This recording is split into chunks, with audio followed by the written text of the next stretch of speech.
tak bongkar.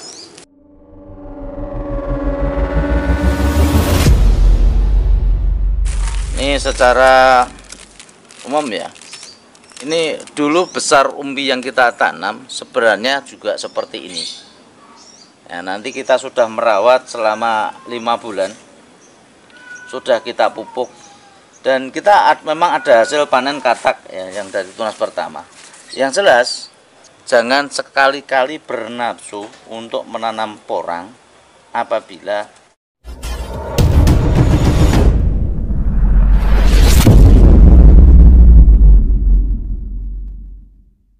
Assalamualaikum warahmatullahi wabarakatuh.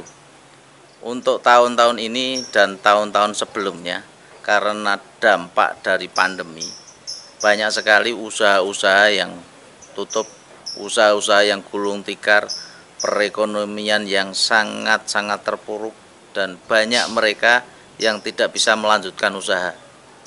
Oleh karena itu, dengan adanya pertanian ini sebenarnya banyak sekali yang mereka melirik kegiatan bertani, terutama untuk tanaman porang. Tetapi tidak sedikit dari mereka yang gagal dalam penanaman porang tersebut karena minimnya pengetahuan tentang yang namanya tanaman porang. Tanaman porang ini merupakan tanaman yang sangat unik, yang sangat luar biasa, dan untuk hasilnya pun juga memang banyak orang yang tergiur dengan adanya tanaman porang ini, sehingga berbondong-bondong untuk menanaman porang. Kita katakan tadi banyak yang gagal juga dengan tanaman porang ini karena keterbatasan pengetahuan. Karena porang itu mempunyai siklus tersendiri, porang itu juga sebenarnya pertumbuhannya sangat gampang.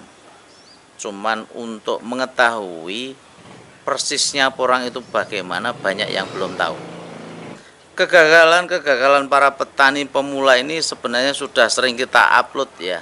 Silakan untuk teman-teman tadi disimak benar-benar kenapa terjadi kegagalan, supaya hasil kerugian itu bisa kita tekan secara maksimal.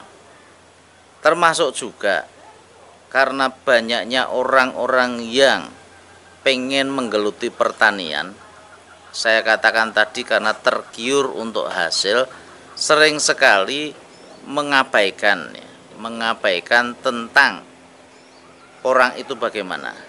Karena porang tersebut, siklus ini sangat penting sekali.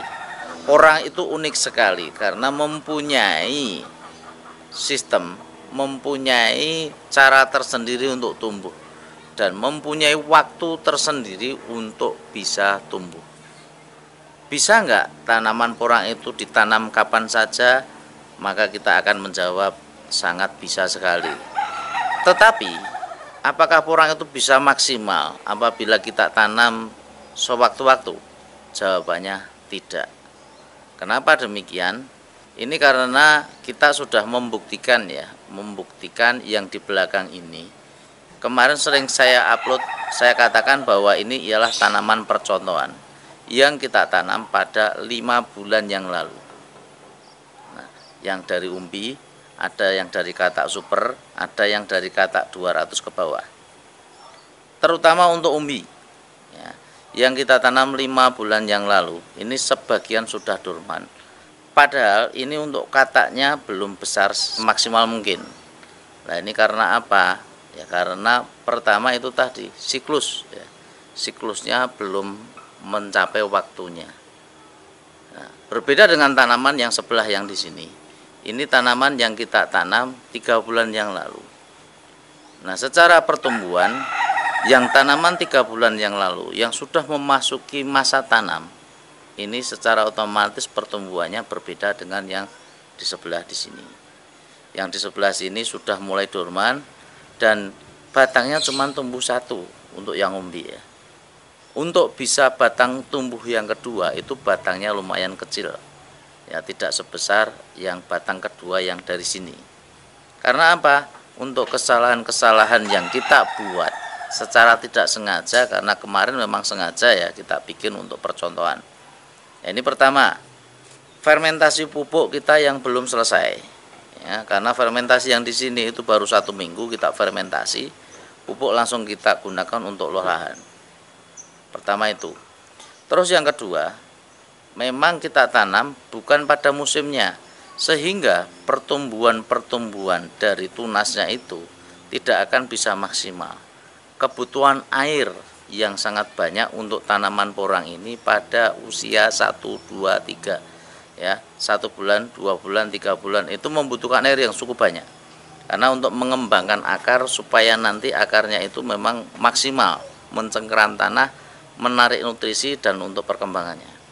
Nah, berbeda dengan tanaman yang di sini, yang kita tanam benar-benar sudah pada waktu menjelang musim hujan. Secara pertumbuhan, perkembangan dan nutrisinya, berarti untuk fermentasi pupuk di sini sudah 2 bulan di lahan.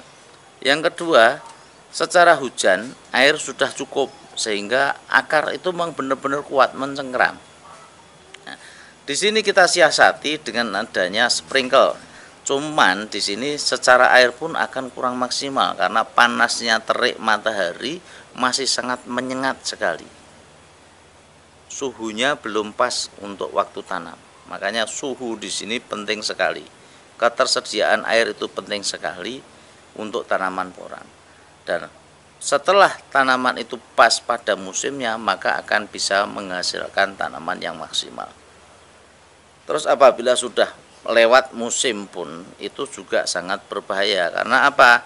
Pertama, untuk umbi, untuk katak, untuk spora itu akan tumbuh dengan suhu yang hangat.